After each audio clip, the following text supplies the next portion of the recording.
아멘. 우리가 자녀의 이름을 지을 때는 굉장히 신중하게 짓습니다. 왜냐하면 그 이름이 이 아이의 어떤 그 정체성, 어떤 상징이 되길 원하는 거죠. 예를 들어서 제 이름은 이 큰 대에 이 빛날현인데 부모님이 어떤 마음으로 이름을 지어주셨겠어요? 좀 크게 빛났으면 좋겠다. 다 이제 그 자녀들이 이름을 지을 때 어떤 좋은 의미를 담아서 이름을 짓지 않습니까? 근데 당시에 이 여호와의 성전을 앞에 어떤 수식어가 붙습니까? 여호와의 성전. 그러니까 하나님의 집인데 오늘 본문도 우리가 읽었지만 계속 어떤 이야기를 하나님께서 반복하시냐면 내 이름으로 일컬음을 받는 이 집. 내 이름으로 일컬음을 받는 이 집. 계속 자신의 이름으로 일컬음을 받는 집이라는 것을 반복해서 강조하고 계십니다. 그게 어떤 의미일까요? 참 하나님이신 그 여호와께서 머무시는 그 성전, 성소, 거룩한 곳, 참 하나님 단 한 분밖에 없는 그 창조주의자 구속주이신 그 하나님이 머무는 곳이 바로 성전이라는 것입니다. 근데 이스라엘 백성이요, 이 성전에 나와서 예배를 드리고 제사는 드리지만 그 상징과 정체성에 대해서는요 온전히 잊어버린 거예요. 그들의 입술에서는요 여호와의 성전에 올라가서 예배를 드리자라는 고백은 하지만 정작 가장 중요한 그 여호와가 누구이신가에 대한 의미는 상실해버린 시대인 것이죠. 저도 많이 듣는 얘기지만 우리가 자녀 신앙 교육을 하지 않습니까? 근데 자녀 신앙을 죽이는데 가장 효과적인 말이 무엇인지 아십니까? 다음 세대의 신앙을 정말 확실하게 끊어내는 방법, 그 중에 한 가지가 있다면 교회와 사역자들을 험담하는 것입니다. 제가 사역자에서 이런 얘기를 하는 건 아닙니다. 자녀들에게 가서 우리 교회는 이게 문제야. 우리 사역자 설교는 이게 문제야. 이게 불만이야. 이게 안 좋아. 수많은 좋은 것을 빼놓고요. 사람은요 부정적인 것에 꽂히게 되어 있습니다. 근데 자신 마음에 걸리는 것들을 집에서 자녀들에게 얘기하는 것이죠. 우리 교회는 이게 불편해. 우리 목사님은 이게 부족해. 우리 사역자들은 이게 좀 아쉬워. 근데 그 얘기들을 자녀들이 계속 듣고 자라나면 자연스럽게도 그 자녀들이 교회를 사랑하겠습니까? 그렇지 않다는 거예요. 선배 목사님들이 나중에 자녀를 낳으면 교회에 대한 아쉬움을 가정에서 얘기하지 마라. 교회에서 끊어놓고 가라. 지금 생각해 보면요, 우리가 가정에서 어떤 불만이 있는 불평적인 얘기를 할 때 누가 항상 듣게 됩니까? 자녀들이 듣게 되는 거예요. 죄송합니다. 저도 아이가 있지만 집에 가서 제가 만약에 나중에 목사 안수를 받고 교회에 대한 아쉬움과 어떤 부족함을 가지고 계속 아이 앞에서 아내와 얘기한다고 치겠지만 그 아이 앞에서 우리 교회가 이렇고 교회가 이렇고, 그럼 그 아이가 자라나면서 계속 무엇을 듣겠습니까? 교회는 이게 부족한 곳이구나. 이게 안 되는 곳이구나. 이게 어려운 곳이구나. 자연스럽게 교회를 사랑할 수 없다는 것입니다. 그래서 다음 세대의 신앙을 가장 끊는 효과적인 방법 중 하나는 교회를 끊임없이 험담하는 것입니다. 감사한 일을 얘기하기보다 교회의 정체성과 상징을 계속 다음 세대에 부정적인 것을 심어주는 것이죠. 그래서 우리가 이 성경을 읽고 따를 때에, 특별히 오늘 본문은 왜 하나님이 이 성전을 회복시킬 때에 너희 길을 바르게 행하라, 그리하면 너희가 이곳에서 살리라라고 얘기하셨을까? 딱 한 가지입니다. 그들이 때가 되면 예배를 드리러 성전에 올라가는데 그들의 행실은 변하지 않는 거예요. 그리고 그들 안에 어떤 고백을 합니까? 나는 구원을 얻었어. 간음하고 살인하고 도둑질하고 여전히 자신의 삶의 행실은 하나님이 원하시지 않는, 여호와와는 관계가 없는 삶을 살아가고 있는데도 예배에 가서는 자신이 구원을 받았다는 거예요. 하나님을 모르면서 예배에 와 제사를 드리고 그것으로 말미암아 우리가 이제 구원을 얻었으니까 더욱더 마음껏 죄악을 행하는 일을 해도 된다는 것입니다. 그게 얼마나 무서운 고백입니까? 하나님은 결코 그렇게 얘기하시지 않았습니다. 대표적으로 십계명을 볼까요? 하나님 사랑, 이웃 사랑. 그러나 신약에서 예수님이 어떻게 얘기하십니까? 이 두 개는 똑같다. 떨어뜨려 놓을 수가 없다는 겁니다. 하나님을 사랑하면 이웃을 사랑하는 것. 제가 이 신앙을 얘기할 때, 믿음이 성장한다고 할 때요, 이 인격이 같이 성장해야 합니다. 하나님은 전인격적으로 우리를 만나주시기 때문에 지정의가 같이 자라나야 합니다. 신앙만 자라도 문제가 생기고요, 신앙 없는 인격만 자라도 문제가 생깁니다. 인격만 잘하게 되면 자신의 행동을 의지하게 됩니다. 나는 이렇게 괜찮은 사람이니까 구원을 얻을 수 있다고. 그것이 좀 더 극에 달하면 무엇이 됩니까? 율법주의가 되는 것입니다. 또한 한편에 인격은 자라나지 않았지만 믿음만 자라나게 된다면 나는 괜찮다는 거예요. 나는 하나님을 알고 사랑하고 믿고 있기 때문에 괜찮다는 거예요. 내가 행실을 좀 이렇게 부정적이게 행해도 괜찮다는 거예요. 그래서 항상 믿음과 인격은 성령 안에서 같이 자라나야 하는 것입니다. 근데 당시 이스라엘 백성에게는요, 예배의 행태는 있었지만, 예배의 모양은 있었지만 그들의 행실이 받쳐주지 않았습니다. 정말로 그들이 여호와를 믿고 경외하고 의지했더라면 그들의 행실은 여호와를 두려워했기 때문에 살인해서는 안 되고 거짓말해서는 안 되고 도둑질해서는 안 됐습니다. 근데 모양만 남은 것이죠. 예배하는 모양만 남은 것입니다. 그래서 어떻게 고백합니까? 11절에 내 이름으로 일컬음을 받는 이 집이 너희 눈에는 도둑의 소굴로 보이느냐? 보라, 나 곧 내가 그것을 보았노라. 지금 하나님은 이 성전을 어떻게 정의하고 계십니까? 분명히 내 이름으로 일컬음을 받는 집인데, 내 이름으로 일컬음을 받는 여호와의 성전이어야 하는데 누구의 소굴로 만들었다고요? 강도의 소굴. 탐욕과 욕심과 자기 이기적인 마음, 자기 중심적인 마음만 남은 강도의 소굴. 여호와를 향한 경외와 사랑과 긍휼과 은혜를 기대하는 것이 아니라 내 마음의 양심의 면책, 내가 예배에 나왔으니까 난 괜찮겠지. 다시 가서 도둑질을 하고 살인을 하고 자녀들이 무엇을 보고 배우겠습니까? 아, 이렇게 신앙생활해도 되는 거구나.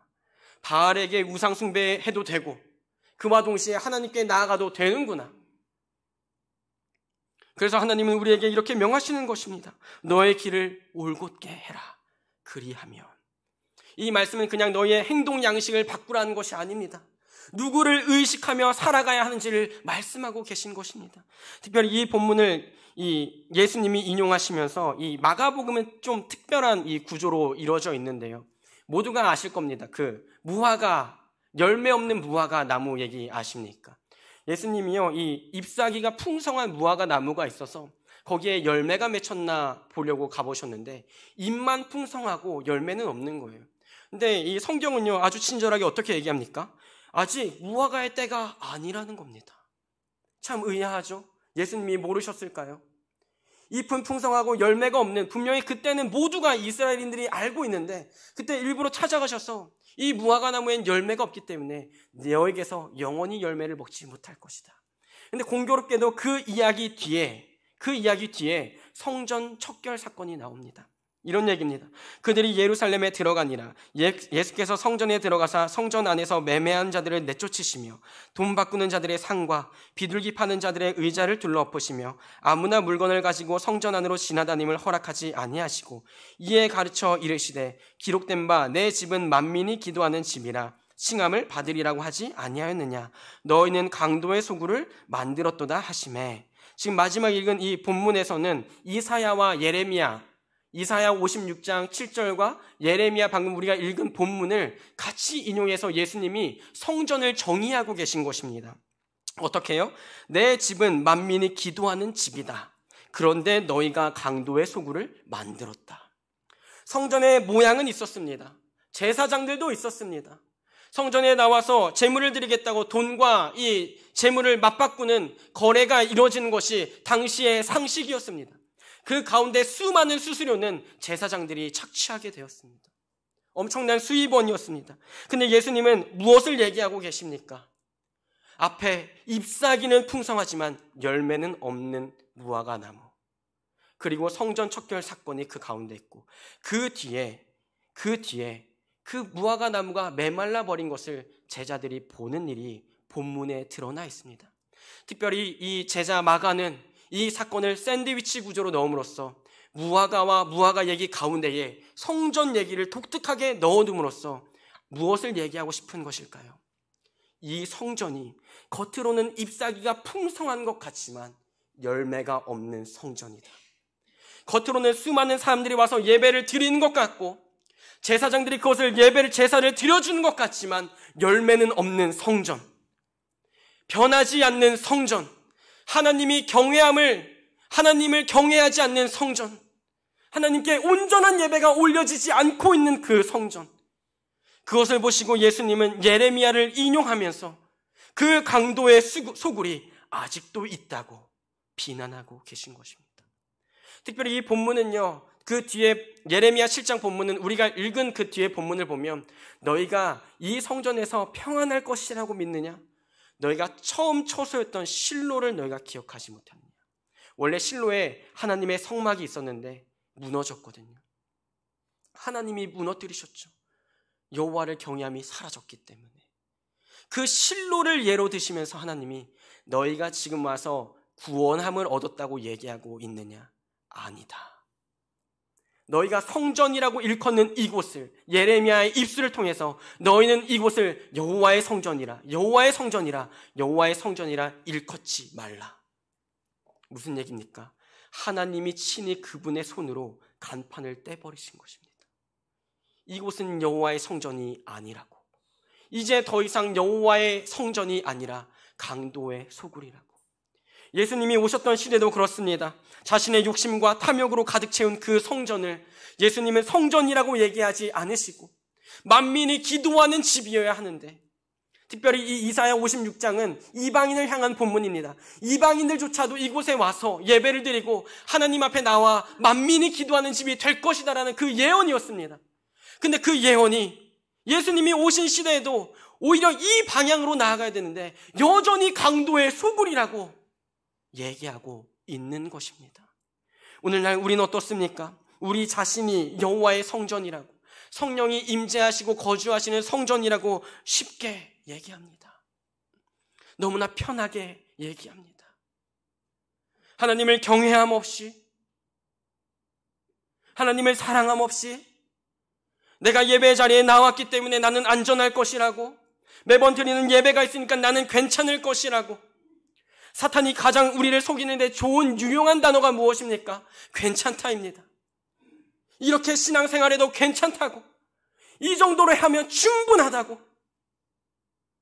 아직 예수님 오시지 않았습니다. 히브리서에는 어떻게 얘기합니까? 너가 죄와 싸우기는 싸운데 피를 흘리기까지 싸우진 아니한도다. 빌립보서에 전신갑주를 입어라. 무슨 얘기입니까? 쉴 때가 아니라는 겁니다.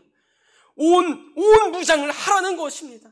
하나님의 것으로 갑옷을 입고 하나님의 것으로 이 세상과 고군분투해 나가면서 하나님의 간판, 여호와의 집이라는 그 간판을 지켜내기 위해서 성령의 충만함을 사모하고 성령의 인도함을 구하는 치열한 영적인 싸움의 상태, 그게 오늘날의 상황이라는 것입니다. 이스라엘 시대에는 자신이 중요했고 자신의 것이 필요했습니다. 때에 따라서는 바알에게도 우상 숭배를 하고, 좀 마음이 불편하면 나는 그래도 유대인이고 이스라엘인이니까 어쩔 때는 하나님께 나아가서 이제 제사 드렸으니까 괜찮을 것이다 라고 스스로를 속였던 시대입니다. 근데 하나님은 예레미야를 통해서 분명히 얘기하십니다. 괜찮지 않다는 것을 말입니다. 복음의 가치가 떨어진 시대에 그 가치를 끌어올리기 위해 고군분투해야 한 것이 교회의 사명입니다. 너희는 이곳을 여호와의 성전이라 일컫지 말라라고 얘기하는 그 너무나 무서운 징계와 권면 가운데서 다시 무릎을 꿇고 회개함으로, 주님, 그럼 우리가 어떻게 행해야 하겠습니까? 우리에게 무엇을 원하고 계십니까? 우리를 어떤 부분에 사용하고 싶으십니까? 하나님의 명령을 기다리고 하나님의 사명을 받아서 그 길이 좁은 길일지언정 그 길이 하나님이 원하시는 정로라면 전신갑주를 다시 챙겨 입고 전쟁터에 나아가는 것이 여러분과 저의 사명인 것입니다. 서두에 다음 세대의 신앙을 죽이는 가장 좋은 방법, 교회에 대한 부정적인 의식과 인식과 얘기를 행하는 것. 이 얘기를 제 선배 목사님이 얘기하면서 나중에 애가 크면 절대 교회에 관한 얘기는 집에서 하지 마. 그리고 골방에 들어가서 마음으로 삼켜. 그렇지 않으면 가정도 다 깨진다는 거예요. 자녀들이 항상 우리 아빠가 목사님인데 교회에 와서 교회에 가는 부정적인 얘기를 하면 성도들 보는 눈빛이 달라진다는 거예요. 저 사람은 우리 아빠한테 상처 준 사람, 저 사람은 우리 가정에 상처 준 사람. 또 우리도 똑같죠. 괜히 제가 목회 사역자니까 이런 얘기를 하지만 성도들도 동일하시겠죠. 집에 가서 부정적인 얘기를 할 때 자녀들이 무엇을 기억하겠습니까? 우리 엄마 아빠는 교회만 다녀오면 왜 맨날 안 좋은 얘기를 할까? 왜 맨날 불편한 얘기만 할까? 아, 교회는 힘들고 괴로운 곳이구나. 그 뒤는 늦는 곳입니다. 나중에 교회 가야지. 자녀들이 가겠어요? 불편하고 힘들고 괴로운 곳, 우리 부모를 힘들게 한 곳을 자녀들이 가겠습니까? 가지 않는다는 것입니다. 그럼 우리가 남겨야 할 유산은 무엇입니까? 하나님께서 이 간판을 떼시기 전에 우리의 행위와 행실을 올바른 길로 하나님의 말씀에 맞춰서 우리의 입맛대로 말씀을 맞추는 것이 아니라 하나님 말씀에 우리의 모든 것을 맞춰서 걸어가는 것, 그리고 나서 자녀들에게 유산으로 남겨주는 것이죠. 여호와를 따라 살아갔던 인생, 복되고 복됐다고. 눈물이 마르지 않던 부모의 모습이었지만, 무릎이 펴지지 않던 부모의 모습이었지만, 이해가 가지 않던 부모의 새벽 기도였지만, 시간이 지나고 보니까 우리 가정을 정말 우리 부모님을 통해서 하나님이 붙들어 주시고 붙잡아 주셨다는 것을 자녀들이 기억해내야만 하는 것입니다. 그러기도 바쁜 현실인데 우리 입술에 불평불만이 있기에는 우리 삶에 하나님이 부르신 삶이 너무나 짧다는 것입니다. 우리에게 맡겨주신 사명에 달려가기도 바쁜데 서로 반목하고 정치일하고 당을 만드는 것조차도 너무나 시간의 여유가 없는 현실이라는 것입니다. 다음 세대를 양성하고 키워내고 나의 물려줄 유산을 만들기도 바쁜 인생 가운데에 여전히 불평과 불만 가운데서, 아니 어쩌면 차라리 불평 불만이면 모르겠지만 스스로를 안위하면서 이 정도 해서 괜찮다고, 괜찮을 것이라고 여전히 한쪽 발은 세상에 담그고 다른 한쪽 발은 적당히 하나님 쪽에 담으면서 괜찮을 것이라고 타협하는 신앙생활, 그것을 하나님은 경계하고 계신 것입니다. 그리고 이제 완전히 꺾어서 돌아오라고 얘기하고 계신 것입니다. 회개의 원어적인 의미가 무엇입니까? 그냥 죄를 고백하는 것이 아니라 유턴입니다. 완전히 돌이켜서 내가 세상으로 향하던 그 발걸음을 완전히 돌이켜서 하나님께로 가는 것, 그것을 하나님은 정로라고 얘기하고 계신 것입니다.